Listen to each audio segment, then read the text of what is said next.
উপপাদ্য 16 83 পাতা, ক্লাস 9-এর বই, West Bengal board of secondary education. উপপাদ্য করছি, এর আগে আমি একটা উপপাদ্য দিয়েছি, আজকে আমি খাতায় দিচ্ছি, সাদা পাতায় উপপাদ্য। দেখো কথাটা সমেত আমি লিখব। চতুর্ভুজের বিপরীত বাহুগুলি সমান হলে চতুর্ভুজটি সামান্তরিক হবে। এই উপপাদ্যটি প্রমাণ করব। দেখো চতুর্ভুজের শ্রেণীবিভাগ বাহাদুর মাঝি ক্লাসটি দেখো, ইউটিউবে পড়ে আছে। বহুভুজের ধারণা বাহাদুর মাঝি ক্লাসটি দেখো, ইউটিউবে পড়ে আছে। আমি প্রথম উপপাদ্য করার সময় বলেছি চতুর্ভুজের ধারণা একটা ক্লাসে ছবিটা 3বার দিয়েছে, 6ও দিয়েছে, 7ও দিয়েছে, 8ও দিয়েছে, 9ও দিয়েছে, 4বার দিয়েছে একই ছবি। তো সেইটা যদি কমন সেন্স আসে তাহলে উপপাদ্য করতে সুবিধা হবে। চতুর্ভুজ সম্বন্ধে নলেজ বিরাট দরকার। অঙ্কের একটা দিক বলে চতুর্ভুজের নলেজ। টিচারদেরও কম নলেজ থাকে চতুর্ভুজ সম্বন্ধে। রম্বসের সংজ্ঞাটা টিচাররা ভুল বলে, আমি দেখেছি। ঠিক আছে, কোনগুলি সমকোণ নয় বলে। যে চতুর্ভুজের 4টি বাহু সমান তাকে রম্বস বলে। 90% টিচার বলে যে চতুর্ভুজের 4টি বাহু সমান কিন্তু কোনগুলি সমকোণ নয়। বলবে কে? ও যখন পড়িয়েছে তখন অমনি ছিল, এখন চেঞ্জ হয়েছে এইসব। ঠিক আছে, অঙ্ক সংস্কার হয় প্রতি বছর। তো চতুর্ভুজের বিপরীত বাহুগুলো সমান হলে চতুর্ভুজটি সমান্তরাল। আমি উপপাদ্যের দুটো প্রোডাক্ট বলেছি, একটা হলে একটা হবে। তুমি নিজেই উপপাদ্য করতে শিখে যাবে। হলে যেটা সেটা প্রদত্ত, হবে যেটা সেটা প্রমাণ করতে হবে। এই নিশ্চয়ই এইটে উপপাদ্য করেছো না স্টুডেন্টরা, তাহলে ওর আকার বেশি বলার নাই। উপপাদ্যের বডি তো আমি এখানে বলবো না, উপপাদ্যের বডি তো 8 ক্লাসে শিখে গেছো।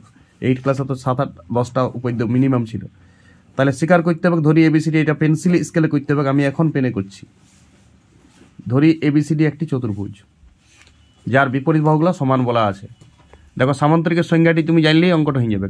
সামান্তরিক কাকে বলে? যে চতুর্ভুজের বিপরীত বাহুগুলি সমান এবং কোণগুলি সমান্তরাল। দেখো সমান বলা আছে, তার মানে আমাকে সমান্তরালটি প্রমাণ করতে হবে। সমান্তরাল বলে দিলেই সামান্তরিক বলিব। চতুর্ভুজটাকে সমান তো বলা আছে, কিন্তু সমান হলেই তো সামান্তরিক নয়। হ্যাঁ, এই উপপাদ্য করার পর থেকে এবার থেকে তুমি সমান হলেও সামান্তরিক বলতে পারো। কিন্তু কেউ যদি 7-এর সংজ্ঞা লেখে যে চতুর্ভুজের বিপরীত বাহুগুলো সমান হলে চতুর্ভুজটা সামান্তরিক, কাটা খাবে। কারণ তখনও এই উপপাদ্য করে নেই।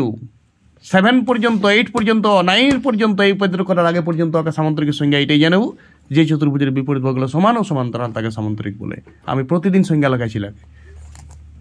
চতুর্ভুজের শ্রেণীবিভাগ ক্লাসটা দেখো, বহুভুজের ধারণা ক্লাসটা দেখো, এখানে সব চতুর্ভুজের সংজ্ঞা আমি দিয়েছি ইউটিউবে। খুব ইম্পর্টেন্ট ক্লাস। তারপরে এই উপপাদ্য করতে আসবে, তবে আরাম পাবে উপপাদ্য করতে। না ব্রেনটাকে প্রেসার মনে হবে আমি বিরাট কিছু করছি। দেখো শিকার হলে পরে একটা শিকার হয়, নাম দিতে হবে শুধু।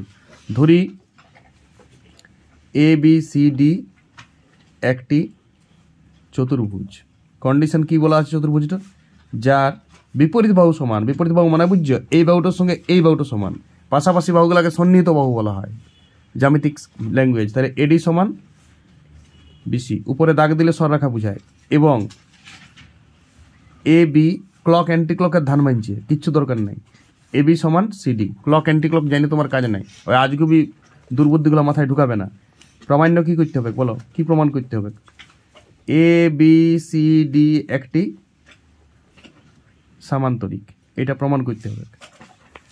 দেখো অঙ্কন একটু ফাঁকা ফাঁকা লাগছে, অঙ্কন একটু আছে, অঙ্কনটা মনে রাখতে হবে। অঙ্কনের জন্য ওই জন্য উপপাদ্যটা 1 বছর আগে দিছে, বলবে স্যার অঙ্কনটা আমি কী করে বুঝবো করতে হবে কিনা। তুমি প্রমাণ করার ট্রাই মারো, যদি না হয় তখন নিশ্চয়ই অঙ্কন করবে। AC কর্ণ যুক্ত করো, লাল কালিতে করবে না পেন্সিল স্কেলে করবে, আমি এখন লাল কালিতে করছি। AC কর্ণ টানা হলো, AC যুক্ত করা হলো লিখলেও চলতো। AC যুক্ত করা হলো, যা ইচ্ছা লিখবে। কর্ণ টানা হলো লিখলেও চলবে, দিব্যি দিয়া নাই কোনো। AC জয়েন করা হলো, AC যুক্ত করা হলো, AC কর্ণ টানা হলো, যা ইচ্ছা অঙ্কন করবে। ভিডিও করতে পারো, কোনো যায় আসে না।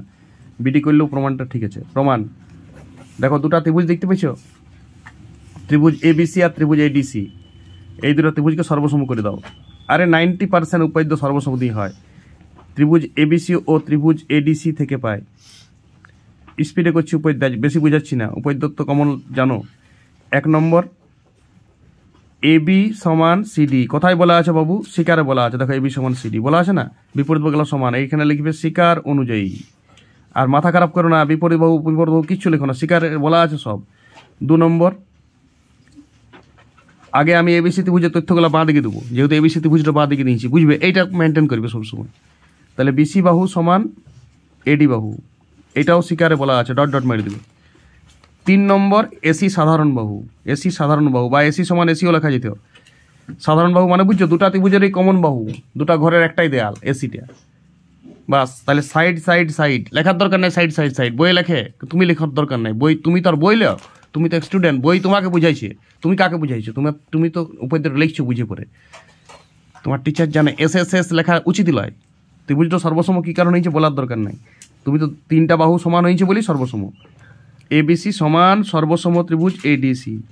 যখন সর্বসম হবে খচ করে কোন দুটো সমান নিলাও, এই কোণটা সমান এই কোণটা, কোণ ডিএসি। এদিকে এই তথ্য দাও, কোণ বিসিএ। কোণ দেখতে অনেকে এরা কোণ দেখা পায় না, এটা বিসিএ কোণ, বিসিএ মানে এই খাঁজটার দিকে তাকাবে, সমান কোণ ডিএসি। কী কারণ? অনুরূপ কোণ। সর্বসম পরে যা হবে সেটা অনুরূপ কোণ বা অনুরূপ বাহু হয়। সর্বসম পরে যা কোণ সমান নেবে অনুরূপ কোণ, যদি কোনো বাহু সমান নিতে হয় তো সেটা অনুরূপ বাহু। দেখো, কিন্তু এরা একান্তর মনে হয়েছে, একান্তর এইটা একটা লেসেন ছিল, কিন্তু এটা দেখে মনে হয়েছে একান্তর, কিন্তু এরা একান্তর কোণ, ব্র্যাকেটটা লিখবে বাস। ভাষাটা ওয়াকি বল করো, এই জায়গাটা বেশিরভাগ ছিল সর্বসমের পরে ভুলটা করে, এইখানটায় ভাষাগুলা ভুলভাল দেই। কিন্তু এরা একটা এরা মারবে, দেখাচ্ছে লেখা, লেখা দেখাচ্ছে নাই তো নিচে নামাও। কিন্তু তাহলে উপদ্র কোনায় কী লাভ যদি লেখাটাই না বুঝাচ্ছে? কিন্তু এরা একান্তর কোণ, লেখাটা বোঝাটা মেন উপদ্যের। অতএব একান্তর কোণ হয়ে গেলে তুমি ডাইরেক্ট লিখবে এডি সমান্তরাল বিসি, এডি সমান্তরাল বিসি। একান্তর কোণ যদি সমান হয় তাহলে বাহুগুলো সমান্তরাল শিওর হবে। আবার দেখো, লেখার জায়গা নেই, পাতা আমি উল্টাবো না, উপদ্যের পাতা উল্টাবো না তোমরাও কোনো দিন। কোণ বিএসি এই কোণটা সমান এই কোণটা ডিসিএ, এইটার কি কারণ? কারণ একই অনুরূপ কোণ সর্বসম হওয়ার পর। আবার লিখবে কিন্তু এরা, এই যে দেখো এটাও একান্তর কোণ হচ্ছে না, এই যে একান্তর কোণ, কিন্তু এরা একান্তর কোণ। কিন্তু এরা লেখাটা শুনো, নাহলে একটু জুম করে দেখো, সবাই একটু জুম করে দেখো, জায়গা নাই বলে আমি ছোট লিখছি। কিন্তু এরা একান্তর কোণ, অতএব এবি সমান্তরাল সিডি, বাস। বিপরীত বাহুগুলো তাইলে এডি সমান্তরালও বিসি হয়ে গেল, এইটাও সমান্তরাল এইটা হয়ে গেল, আর সমান তো দিয়াই ছিল, বিপরীত বাহুগুলো সমান দেওয়া ছিল, আমি সমান্তরালটা প্রমাণ করলাম। তাহলে এবারে কি বলবো? এবিসিডি একটি কি? সামান্তরিক। সামান্তরিকের সংজ্ঞা জানতে হবে, এই জন্যে প্রথমেই সামান্তরিকে তোমাকে বলছি সংজ্ঞাটা জানতে হবে। যদি তুমি 5-এ 6-এ 7-এ 8-এ এই গ্যাপটা আছে 7 পর্যন্ত, এইটা তো উপদ্য আছে, চতুর্ভুজের সংজ্ঞা, ত্রিভুজের সংজ্ঞা, কোণের সংজ্ঞা এলা না জানো, তাহলে তুমি আগে ওইগুলো পড়িতে বসে জ্যামিতি। আর জ্যামিতির চটি বই কিনবে না, কোনো চটি বই কিনবে না। সংজ্ঞা তুমি ইউটিউব থেকে আমাদের ক্লাস দেখো, নাহলে সংজ্ঞাগুলো ভুলভাল লেখা আছে বইগুলায়। সামান্তরিকের সংজ্ঞা পাবে যে আয়তক্ষেত্রের সংজ্ঞা পাবে রম্বস দিয়ে, চটি কিছু বই থাকে, ওর পাতাগুলা ছিঁড়ে ছিঁড়ে নুন দিয়ে দেবে কাউকে, ভুলভাল সংজ্ঞা লেখা থাকে সব। মানে ছেলে ওইগুলো পড়ে আরও জ্যামিতির একটা আলাদা বই কিনে 10 টাকার, হ্যাঁ বাবারে, ওইটা বিশেষ জ্যামিতির বই আবার। আর সব সংজ্ঞাগুলি ভুল লেখা আছে বইটে।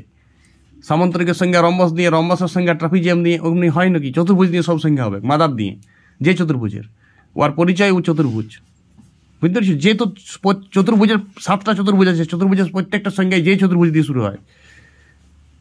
যে সামান্তরিক দিয়ে, সামান্তরিক কি হরিদাস পাল বটে, আয়তক্ষেত্রের সংজ্ঞা আমি যদি সামান্তরিক দিয়ে বলি, তা সামান্তরিক বিরাট কিছু নাকি? তাহলে ও সামান্তরিক ও চতুর্ভুজ, আয়তক্ষেত্র চতুর্ভুজ, তাহলে আয়তক্ষেত্রের পরিচয়টা আমি সামান্তরিক দিয়ে কেন দিতে যাবো? বুঝতে হবে কি এটা। তারপর লিখে দিবে এবিসিডি এবিসিডি একটি সামান্তরিক। তোমরা একটু ছোট লিখবে, এই একটা পাতায় কুলাই যাবে খুব পদ্য, এক পাতা উল্টাবে না কোনো দিন, প্রমাণিত। পাতা উল্টালে একটা ছবিটা আবার ঘুরে আঁকতে হয়, ওই জন্য পাতা উল্টাবার দরকার না, একটু উপরে করবে। আমি একটু জায়গা বেশি নিয়েছি, প্রথম বড় করে লেখার চেষ্টা করছিলাম। সবাই বুঝে গেছি আশা করি। রিপিট মারো, রিপিট, সাথে সাথে রিপিট দাও পদ্যটা। রিপিট যখনই তুমি দিবে তখনই তুমি বুঝবে বুঝলাম কি না। এখন হয়তো তুমি বলে দেবে স্যার হ্যাঁ বুঝেছি, রিপিট দিলে আটকে যাবে, আপনি তখন বুঝবে, আমি বুঝিয়ে যাবো, তুমি বুঝো নাই। আর তুমিও বুঝবে তখন, তুমি বুঝো নাই। তুমি যে বুঝিয়েছো না বুঝো নাই, এটাই তুমি বুঝো নাই, হ্যাঁ পড়ে দিয়েছো।